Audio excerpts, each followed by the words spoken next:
नमस्कार दोस्तों, कहानियों की दुनिया में आपका स्वागत है। इस चैनल पर आपको रोज़ नई नई सामाजिक और पारिवारिक कहानियाँ सुनने को मिलेंगी। कुछ कहानियाँ आपको हंसाएंगी, कुछ रुलाएंगी और कुछ कहानियाँ आपको गुदगुदा जाएंगी। तो चलिए ऐसे ही एक आज भी पारिवारिक कहानी हम शुरू करते हैं। आज की कहानी है कलंक। क्या एक बेटी अपने माँ के ऊपर से भगौड़ी होने का कलंक मिटा पाई? घर में शादी का माहौल चल रहा था। पूरा घर सजा था। मेहमानों और ढोल नगाड़ों की आवाज़ों से घर गूंज रहा था। चूल्हे की आग पर पक रहे खाने की खुशबू पूरे गांव में फैल गई। आंगन में दुल्हन की हल्दी की रस्म चल रही थी। जरी वाली मखमल की साड़ी पहन के नाचती औरतों के बीच हल्दी लगाए बैठी सुमन आंखों से बहते आंसू को काजल के पीछे छुपाकर हंसने की कोशिश कर रही थी। इस भीड़ में उसकी सांसें खो रही थी। घुटन को सीने में दबाकर वह लोगों से बातें करने की कोशिश कर रही थी। हल्दी खत्म हुई। हाथों में उसके नाम की मेहंदी सज चुकी थी। मेहंदी में उस 35 साल के आदमी का नाम देख वो तड़प उठी। ये हैवान एक दिन बाद उसका शरीर खा जाएगा। ये विचार मात्र से ही वो बुरी तरह काँप उठी। शरीर को रगड़ रगड़ के वो हल्दी धो डाली जो अब तक उसके शरीर पर कीचड़ की तरह चिपकी हुई थी। रो रो कर बेहाल सुमन के आंसुओं को जानने वाला यहाँ कोई नहीं था। क्या मैं इसलिए बनी हूँ? किसी और की गलती की सज़ा मैं क्यों भुगतूँ? सुबह होते ही मेहमानों की चहल पहल में ये बात फैल गई कि सुमन गायब है। बातें बनने शुरू हो गई। अरे माँ की तरह बेटी भी भाग गई क्या? एक हफ्ते पहले की बात है। विवेक ने सुमन से कहा, सुमन मुझे तुमसे कुछ ज़रूरी बात करनी है। हाँ तो कहो ना। मैं अब विदेश जा रहा हूँ आगे की पढ़ाई करने और शायद मैं फिर वहीं सेटल हो जाऊँगा। हमारा साथ यहीं तक का था। मैं तुम्हें धोखा नहीं देना चाहता, इसलिए सामने से बता रहा हूँ कि हमारी शादी नहीं हो सकती। हमारे प्यार को न तुम्हारे घर वाले अपनाएंगे और न मेरे। मगर क्यों? सुमन ने कहा। क्योंकि तुम्हारी माँ भाग गई थी, कहकर वह चला गया। लेकिन सुमन के कानों में अब तक वो बात गूंजती रही। सहसा सुमन की नज़र अविनाश पर गई, जो सुमन का सौतेला भाई था, जो अब 18 साल का हो गया था। वो इन दोनों की बातें सुन रहा था। सुमन ने कहा, लो और एक मुसीबत। अविनाश ने घर पर सबको बता दिया। दादी ने गुस्से में बहुत कुछ सुनाया। पापा ने 1-2 थप्पड़ मारे और थोड़ा कम था, इसलिए सौतेली माँ ने उसे उसकी माँ जैसी चरित्रहीन भी कहा। अब उन लोगों की बातों का उस पर ज़्यादा असर नहीं होता था, क्योंकि 20 साल से वो ये सब सुनती आ रही है। पर इस बार जो अंजाम आया वो बहुत भयानक था। उसके पापा ने उसके डिपार्टमेंट में से एक पुलिस ऑफिसर के साथ सुमन की शादी तय कर दी, जो एक 35 साल का आदमी था और सुमन 21 साल की। अमरनाथ और दादी ने ये फैसला लिया कि इसे जल्द से जल्द ठिकाने लगा दे, इससे पहले कि ये कहीं मुँह काला करे। और दूसरे दिन से ही शादी की तारीख निकली और मेहमान आना शुरू हो गए। पूरे गांव को उसकी बर्बादी में न्योता दिया गया था। सुमन से एक बार भी राय नहीं मांगी गई। हल्दी की रात वह डर से कांप उठी थी। 20 साल से उसके मन में कई सवाल थे, जिसके जवाब टूटी फूटी कहानियों से उसने यूं ही हवा में जोड़े थे। मगर सच्चाई क्या थी उसे तो ठीक से अपनी माँ का चेहरा तक याद नहीं था। 2 साल की थी वह जब सहसा उसकी माँ उसे छोड़कर चली गई और उसके ताने वो आज तक दुनिया से सुनती आ रही थी। सुमन अपने कमरे में कांपती रूह के साथ सारी अलमारी बिखेरे बैठी थी। उसमें उसकी माँ की एक छोटी सी बहुत पुरानी तस्वीर हाथ आई। वह तस्वीर से ही सवाल पूछने लगी, तू जानती है तेरे एक कदम ने मुझे ज़िंदगी भर की सज़ा दी है। तू भागी क्यों? दादी और पापा, सौतेली माँ और अविनाश को कितना प्यार करते हैं। तुम्हें ऐसी क्या परेशानी थी कि तुम भाग गई? और इस वजह से वो लोग मुझसे भी नफरत करते हैं। तुम्हें वापस आना होगा। 20 साल पहले तुमने जो बिगाड़ा है वो सब तुम ही ठीक करोगी। तुम्हें आना ही होगा। मैं लाऊंगी तुम्हें। मैं ऐसी ज़िंदगी अब नहीं जी सकती। सुमन ने मन बनाया और वह चोरी छुपे अपनी दादी के कमरे से कुछ पैसे लेकर रात के अंधेरे में चल पड़ी, अपनी भागी हुई माँ की खोज करने। सुबह होते ही यह बात हवा की तरह फैल गई कि सुमन भाग गई। दादी सर पर हाथ रख के बैठी थी कि यह सब क्या हो गया, और अमरनाथ अपनी पुलिस की गाड़ी लेकर उसे ढूंढने निकल पड़ा। दादी की आंखें बंद हुई। सालों बाद कुछ पहले जैसा ही दोहराता नजर आ रहा था। वो डर से सिमट गई। सुमन कुछ भी नहीं जानती थी अपनी माँ के बारे में या उसके परिवार के बारे में। घर में कोई उसके बारे में बात ही नहीं करता। वह अपना मुँह छुपाते मेहंदी वाले हाथ चुन्नी से ढक के बड़ी मुश्किल से अपने दूर के मासी के गांव पहुंची, जिसे उसने 12 साल की उम्र में देखा था। इसलिए शायद उसके गांव का नाम याद रह गया था। बाकी उसे तो ये तक नहीं पता था कि उसकी माँ रहती कहाँ थी। उसके मौसा जी गाँव के मुखिया थे, इसलिए उनके घर पहुँचने में ज़्यादा तकलीफ़ नहीं हुई। उनके घर पहुंचकर पहले मासी को मिन्नतें की कि घर पे कुछ न बताए। फिर सारी बात बताकर उसने मासी से ये जान लिया कि उसके नाना नानी किस गांव में रहते थे, जो कि वे दोनों शायद अब जिंदा नहीं थे। लेकिन इंसान की पहचान हमेशा जिंदा रहती है। अपने मौसी से विदाई लेकर वह वहां पहुंची, अपने नाना नानी के गांव। गांव काफ़ी छोटा था, इसलिए उसमें पाठशालाएं भी बहुत कम थीं। उसने सभी पाठशाला में जाकर अपनी माँ का नाम बताकर कुछ जानने की कोशिश कर रही थी, मगर कुछ हाथ न लगा। कोई भी पाठशाला में उस नाम की कोई लड़की पढ़ती ही नहीं थी, और वैसे भी इतने पुराने छात्रों के बारे में खोज करने की वहाँ किसे दिलचस्पी थी। वह नानी नाना के घर के आसपास पूछताछ करने लगी। तब उसे ये पता चला कि जिस नाम को वो यहाँ तलाश रही थी वह नाम उसका था ही नहीं। उसकी माँ का नाम तो उर्वी था, जो शायद ससुराल वालों ने बदलकर उर्मिला कर दिया था। फिर सही नाम की तलाश शुरू हुई। एक पड़ोसी ने बताया कि उसकी बेटी भी उर्वी के साथ पढ़ाई करती थी, लेकिन अब तो वो भी ससुराल थी। थोड़ी कोशिशों के बाद उससे बात हो पाई। तब पता चला कि उर्वी उसके साथ सिर्फ 12वीं तक पढ़ी थी। फिर वह कॉलेज करने दिल्ली चली गई। कॉलेज का नाम जानकर उसका शुक्रिया अदा कर वह चली छोटे से गांव से दिल्ली। 10 तक पढ़ी सुमन कभी घर से दूर भी नहीं गई थी, और आज वह इतनी साहसी बन गई थी कि अकेले इस जगह से उस जगह भटक रही थी। ना ही पास फ़ोन और ना ही कोई मददगार। यूं ही एक मंजिल तय कर चल पड़ी थी अनजानी राह पर। दिल्ली जाने का सफ़र बहुत लंबा था। दिल्ली ट्रेन की टिकट लेकर वह स्टेशन पर बैठी। तब उसे ये एहसास हुआ कि वह इतनी भीड़ वाली दुनिया में भी बिल्कुल अकेली है, तन्हा, और इसकी वजह है मेरी माँ। याद आते उसके आंखों से आंसू आ गए और मन में घृणा। तब तक ट्रेन आ गई। कुछ खाने की चीज़ें लेकर वह ट्रेन में चढ़ गई। बहुत लंबा सफ़र और तन्हाई। मन में कई सवाल थे। मेरी माँ ने इतनी पढ़ाई की थी, मुझे तो सिर्फ 10 तक पढ़ने को मिला, और वह इतने छोटे से गांव से दिल्ली तक पहुंची थी। इतनी पढ़ी लिखी होने के बावजूद उसने ऐसा कदम क्यों उठाया? दादी सच बोलती हैं कि वह अपने आशिक के साथ भाग गई, मगर इतनी पढ़ी लिखी लड़की ऐसा कदम क्यों उठाएगी? क्या उसे एक बार भी मेरे बारे में ख्याल नहीं आया होगा? क्या वो इतनी स्वार्थी होंगी? सहसा मन ने इस बात को जहन तक नहीं पहुंचने दिया।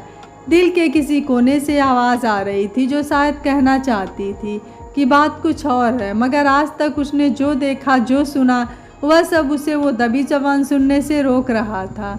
मन में कई सवालों के साथ ये सफ़र भी ख़त्म हुआ। वह रिक्शा वाले को पैसे खिलाते पिलाते कॉलेज तक पहुंची। ये वो अंतिम कड़ी थी जहां से शायद उसके माँ के बारे में कुछ पता चल सके। कॉलेज की इमारत देख वह थोड़ी देर थम गई। इतनी बड़ी और सुंदर जगह उसने आज तक नहीं देखी थी। माँ यहाँ पढ़ाई करती थी। इतनी बड़ी जगह में कौन मुझे इतने पुराने छात्र के बारे में बताएगा? उसने धीरे धीरे कलर काफिस की तरफ कदम बढ़ाए। वहाँ पे बैठे बूढ़े इंसान जो चश्मा चढ़ाए कंप्यूटर में कुछ कर रहे थे। उसने सुमन की आवाज़ को 2 बार अनसुना ही कर दिया। तीसरी बार जोर से सुमन बोली, सर, 23 साल पहले यहाँ एक लड़की पढ़ती थी, उर्वी, उसके बारे में कुछ जानना है। उर्वी नाम सुनते ही ऑफिस में खड़ी एक औरत के हाथ से चश्मा गिर गया।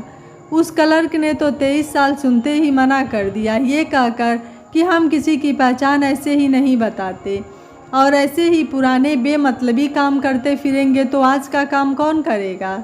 पर पीछे खड़ी औरत के हाव भाव तब से बदले थे जब से उसने उर्वी का नाम सुना था। निराश होकर सुमन वहीं सीढ़ियों पर बैठ गई। आंखों से आंसू बहने ही वाला था कि उस औरत ने सुमन को अपने पास बुलाया, अपने केबिन में ले जाकर पानी पिलाया। फिर पूछा, तुम कौन हो? सुमन ने कहा, मैं उर्वी चौधरी की बेटी सुमन हूँ। ये 2 नाम सुनते ही उस औरत ने लंबी सांस ली और कहा, मेरा नाम निमिषा है, मैं तुम्हारी माँ की पक्की सहेली हूँ। हम दोनों यहाँ साथ में पढ़ते थे, बहुत अच्छे दोस्त थी वो मेरी। अब सुमन खुद को रोक नहीं पाई। जैसे दिल खाली करने का कोई कंधा मिला हो, वो ऐसे रो पड़ी। इस दुनिया में कोई तो था जो उसकी माँ को जानता था। बिना राह की मंजिल पाने चली थी वो, जिसमें निमिषा पहला कदम थी। निमिषा ने सुमन को शांत किया, उसके बाद प्यार से पूछा, क्या हुआ, तुम इस तरह यहाँ और अपनी माँ को क्यों ढूंढ रही हो? सुमन ने 2 साल से लेके आज तक की सारी कहानी बता दी। सुमन का साहस देख निमिषा की आंखें भी गीली हो गईं। मैं अपनी माँ के बारे में कुछ नहीं जानती, क्या आप मुझे कुछ भी बता सकती हो? वो किसके साथ भागी होंगी? निमिषा ने कहा, तुम्हारी माँ भागने वालों में से नहीं थी। वो अकेली ऐसी लड़की थी हमारे कॉलेज में जो पूरे गांव का सामना कर यहाँ कॉलेज पढ़ने आती थी। बहुत हिम्मत वाली थी वो, मगर उसके घर पे कुछ हुआ और उसकी शादी एक पुलिस वाले के साथ हो गई और उसने कॉलेज आना छोड़ दिया। लेकिन वह अपनी 2 साल की बेटी को यूं छोड़कर भाग जाए, ऐसा तो हो ही नहीं सकता। उसके साथ उस रात कुछ तो हुआ था जो आज तुम्हारी बातों से मुझे लग रहा है। सुमन ने कहा, किस रात? जब तुम छोटी थी और तुम्हारी माँ प्रेग्नेंट थी, तब एक रात 1:30 बजे मुझे उसका कॉल आया था। वो कुछ कहना चाहती थी मगर फ़ोन कट गया था, पता नहीं, पर उसके बाद उससे कभी भी बात नहीं हो पाई। मुझे उसकी चिंता होने लगी तो मैं तुम्हारे घर भी आई थी, मगर वहाँ का माहौल तो बहुत भयानक था। तुम्हारे नाना नानी का चेहरा काला करके सब उसे गालियाँ दे रहे थे। किसी से पता चला कि उर्वी भाग गई है। उस समय मुझे कुछ समझ नहीं आया और इस बात को इतने साल हो गए। ये सब सुन सुमन और उलझन में पड़ गई। वो वहाँ से निमिषा का शुक्रिया अदा करके वापस स्टेशन आती है। जितने सवाल यहाँ आते वक्त थे उससे कई ज़्यादा यहाँ से जाते वक्त थे। अब कहाँ जाना है ये उसे खुद ही नहीं पता था। वह स्टेशन में ही बैठी रही। उसके मन के अंदर इतना शोर था कि उसे बाहर के कोलाहल से कोई फ़र्क नहीं पड़ रहा था। वह सोचती रही, निमिषा आंटी के हिसाब से माँ एक बहुत अच्छी लड़की थी और बहादुर भी, तो फिर ऐसी क्या वजह थी जिसने माँ को भागने के लिए मजबूर किया, वो भी प्रेगनेंसी के दौरान? कहीं कुछ तो अनहोनी हुई है, कुछ तो गलत हुआ है जो आज तक छुपा हुआ है सबसे। माँ अगर सही में भागी थी तो फिर पापा पुलिस हैं, उन्होंने माँ को ढूंढा क्यों नहीं? माँ के जाते ही 1 महीने में उन्होंने दूसरी शादी क्यों की? इन सब में एक बात है जो बहुत अजीब है, माँ का प्रेगनेंसी के दरमियान भाग जाना। शायद डॉक्टर अंकल को पता हो। अचानक से आए इस विचार ने उसके होठों पे हल्की मुस्कान ला दी, मानो घने अंधेरे में कोई मोमबत्ती लेके खड़ा हो। सुमन ने जल्दी से अपने गांव की टिकट करवाई और ट्रेन में बैठ के पहुंची अपने गांव। उस गांव में एक ही डॉक्टर था, ज़्यादातर औरतों की डिलीवरी वही कराते थे। सुमन के सौतेली माँ की डिलीवरी भी वहीं की गई थी। वहां जाके उसने डॉक्टर को पहले धीरे से समझाया कि उसके पापा को ये बात पता न चले। डॉक्टर अजय सुमन को और उर्वी को अच्छे से पहचानते थे। डॉक्टर अजय ने कहा, सुमन बेटा, तुम्हें ऐसा भी क्या जानना है मुझसे जो तुम अपने घर वालों को भी नहीं बताना चाहती? सुमन ने फिर से वही कहानी डॉक्टर अजय को सुनाई, मगर इस बार उसके मन में अपने माँ के प्रति घृणा नहीं थी, चिंता थी। अजय अंकल, आप मेरी माँ के बारे में कुछ भी बता सकते हो? अब तो मैं इतना ज़रूर जानती हूँ कि वह भागी नहीं थी। ज़रूर कोई वजह थी जिसने उसे ऐसा कदम उठाने पर मजबूर किया। नहीं बेटा, मैं इस बारे में कुछ भी नहीं जानता। और उसको इतने साल बीत गए कि कुछ भी याद नहीं है। ये सुनते ही सुमन की एक आखिरी आस टूट गई। ये देखकर डॉक्टर अजय ने उससे कहा, तुम निराश मत हो, मैं पुरानी फाइल खोलकर देखता हूँ, शायद उसमें तुम्हारे काम का कुछ मिल जाए। सुमन की आंखों में फिर से आस जगी। पल पल की दूरी पर उसकी बेताबी बढ़ रही थी कि आखिर उस रात ऐसा क्या हुआ था। डॉक्टर अजय ने फाइल निकाली और उसमें देखकर कहा, बेटा, तुम्हारी माँ यहाँ आखिरी बार आई तब वह सिर्फ प्रेग्नेंट ही नहीं बल्कि अपने साथ एक रोग लेकर भी आई थी। और इससे मुझे याद आया कि तुम्हारी माँ का शायद 3 बार अबॉर्शन भी हो चुका था और उस समय उनके गर्भ में जो बच्चा था वो भी बड़ी मुश्किल से पल रहा था। उस गर्भाशय के रोग की वजह से बच्चे के जन्म के बाद उसकी सर्जरी भी होने वाली थी। पर फिर तो ये सब सुनना सुमन के लिए आसान नहीं था। ये सब क्या हो रहा है उसकी माँ के साथ और उस बच्चे के साथ भी? अब कोई ऐसा नहीं बचा था उसकी दादी और पापा के सिवाय जो उसे उस रात की कहानी के बारे में बता सके। निराशा के बादल ओढ़ वह चुपचाप यूं ही चली गई। हॉस्पिटल के बाहर बैठकर वह रो रही थी। मुंह से हल्की सी चीख निकल गई। माँ तुम कहाँ हो, तुम्हारे साथ क्या हुआ था? तुम जहाँ भी हो मेरे पास आ जाओ, माँ मेरे पास आ जाओ। उसके शब्द अब आंसू बनकर बहने लगे। उसे अब कोई परवाह नहीं थी कि गांव में उसे कोई देख लेगा या उसके पापा उसे घसीटते हुए ले जाएंगे। उसके जहन में अब सिर्फ उसकी माँ दौड़ रही थी। सहसा कोई उसके सामने आकर खड़ा हो गया। अविनाश तुम। हाथ पे हाथ धरे कुछ भी होने वाला नहीं था। अब वक्त आ गया है कि आमने सामने ही बात की जाए। सुमन बड़े जोश के साथ घर गई। जाके सीधे रुकी अपने पिता के कमरे में। अलमारी खोल उसमें से बंदूक निकाली और जाके तान दी अविनाश के सिर पर। घर में सबकी जान हथेली पर आ गई। अचानक कितने दिनों बाद घर आई सुमन का ये रवैया देख सब हैरान हो गए। दादी ने कहा, अरे क्या कर रही हो पागल लड़की, छोड़ अविनाश को, गोली चल जाएगी तो अनर्थ हो जाएगा। घर में से चीखने चिल्लाने का शोर आने लगा। सभी पड़ोसी तमाशा देखने पहुंच गए। अनर्थ तो हो चुका है दादी मेरी माँ के साथ। अब मुझे किसी की परवाह नहीं। मुझे परवाह है तो सिर्फ मेरे माँ की और उसकी कोख में पल रहे उस बच्चे की। आपने बहुत बता दी अपनी कहानी, अब मुझे सच जानना है। बताओ क्या हुआ था मेरी माँ के साथ, क्यों वो आज हमारे साथ नहीं है? ऐसा क्या हुआ था कि वह अपनी गर्भवती हालत में भाग गई? बताओ बताओ। उसकी आवाज़ में न तो पहले जैसा डर था और न ही किसी की मर्यादा। सुमन को ऐसा देख सबके पसीने छूट गए। अमरनाथ और दादी डर के मारे कांप उठे। अमरनाथ ने कहा, बताता हूँ, तुम अबू को कुछ मत करना, छोड़ दो उसे, छोड़ दो, उसकी कोई गलती नहीं है। सुमन ने कहा, गलती तो मेरी भी नहीं थी, 19 साल से फिर भी मैं भुगत रही थी ना, तो अब ये भी भुगतेगा। आप सच बताओ वरना आज अपने लाडले से हाथ धो बैठोगे। नहीं नहीं, डर के मारे अमरनाथ जी तोते की तरह बोलने लगे। तुम्हारी माँ जब कॉलेज के आखिरी साल में थी तब तुम्हारे नाना को किसी ने दारू के धंधे में फंसाया था। मैंने तुम्हारे नाना को छोड़ने पर एक शर्त रखी और उसी शर्त के अनुसार तुम्हारी माँ की मुझसे शादी हुई। शुरुआत में सब ठीक चल रहा था। वह अपना कॉलेज छोड़कर घर संभालती थी और फिर तुम्हारा जन्म हुआ। घर में एक बेटी के बाद हमें एक बेटा चाहिए था। उसकी वजह से तुम्हारी माँ का 3 बार अबॉर्शन करवाया, क्योंकि तीनों बार उसकी कोख में लड़की ही पल रही थी। हर बार तुम्हारी माँ नहीं मानती और हमें ज़बरदस्ती करना पड़ता। जब वह चौथी बार प्रेग्नेंट हुई तो डॉक्टर ने कहा कि उसके गर्भाशय में गांठें हो गई है। इस बच्चे के बाद वह कभी प्रेग्नेंट नहीं हो सकेगी।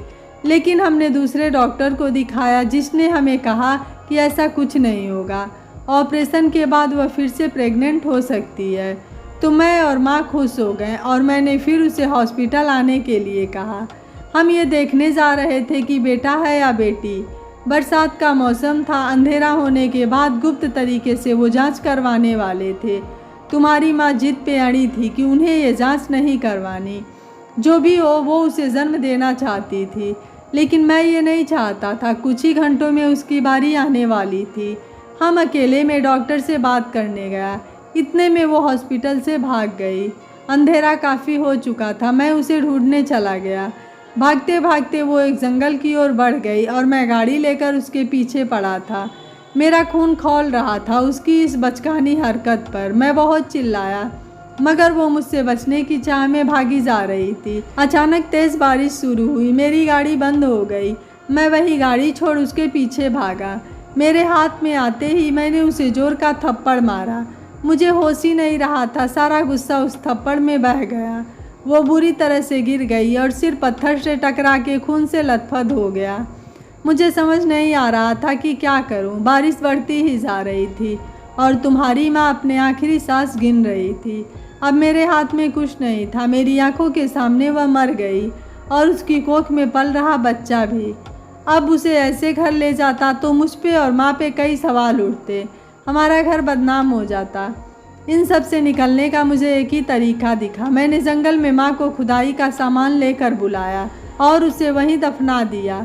तब से लेके आज तक हम ऐसे ही जी रहे थे कि वह भाग गई। लोगों को भी यही बताया ताकि उसकी लाश किसी के सामने न आए। अफसोस की एक धारा आज अमरनाथ की आंखों से भी बह रही थी। वातावरण में सन्नाटा छा गया। ये शायद खतरनाक तूफान के पहले की शांति थी। सुमन के हाथ से बंदूक छूट गई। वो ज़मीन पर जिंदा लाश की तरह गिर गई और चीख चीख कर रोने लगी। उसके इस रुदन ने वहाँ खड़े सबके रोंगटे खड़े कर दिए। दादी भी सिर पर हाथ पकड़कर बैठ गईं। जिस राज को इतने सालों से संभाल कर रखा था वह आज बेरहमी से बाहर आया था। अब आने वाले तूफान को रोकने की किसी में हिम्मत नहीं थी। अविनाश भी गुस्से से लाल पीला हो गया। उसने अमरनाथ को खींचकर एक चाटा मारा। शर्म आती है मुझे तुम्हें अपना बाप कहने में, घिनौने इंसान हो तुम। अब सब बर्बाद हो चुका था। सुमन दौड़ के गई अमरनाथ के पास और उसकी कमीज खींचकर गुस्से में बोलने लगी, इतने भी क्या लालसा थी तुम्हें बेटे की कि उसके सामने तुम्हें कुछ नज़र न आया। तुम हत्यारे हो 5-5 जीव और ऊपर से मेरी माँ का नाम बिगाड़ के तुम जी कैसे सकते हो। ये क्यों नहीं समझ आता कि एक जीव पहले होता है, लड़का या लड़की बाद में। वह चीख चीख के बोलने लगी, कब तक ये सब चलता रहेगा, लड़का लड़की एक समान। ये बात चीख चीख कर बतानी क्यों पड़ती है। दोनों की तुलना करें ही क्यों। दोनों की अपनी अपनी अहमियत है। दोनों के बिना समाज अधूरा है। फिर सिर्फ लड़के की आशा क्यों। लड़कियों को क्यों ये साबित करने की ज़रूरत है कि वे लड़कों से कम नहीं।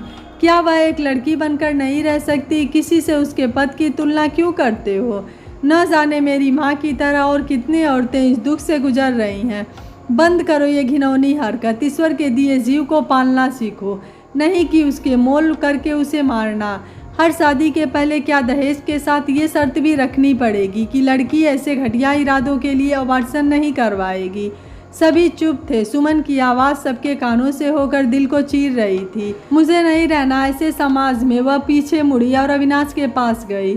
अगर उस दिन हॉस्पिटल में तुमने मेरी हिम्मत बढ़ा के ये काम नहीं करवाया होता तो शायद ये घिनौना राज राज ही रह जाता। शुक्रिया मेरी माँ के नाम से ये कलंक हटाने के लिए, कहकर वह बिना पीछे मुड़े चली गई अपनी माँ को न्याय दिलाने की नई राह पर। दोस्तों, आज के समय में भी लोग लड़के और लड़कियों में भेदभाव कर ऐसी मानसिकता के साथ जीते हैं और किसी की ज़िंदगी के साथ खिलवाड़ करने से भी नहीं चूकते हैं।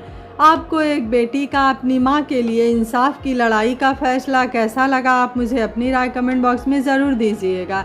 वीडियो पसंद आया है तो वीडियो को लाइक, शेयर एंड चैनल को सब्सक्राइब कर लीजिएगा। Thank you for watching. मिलते हैं अगली कहानी में।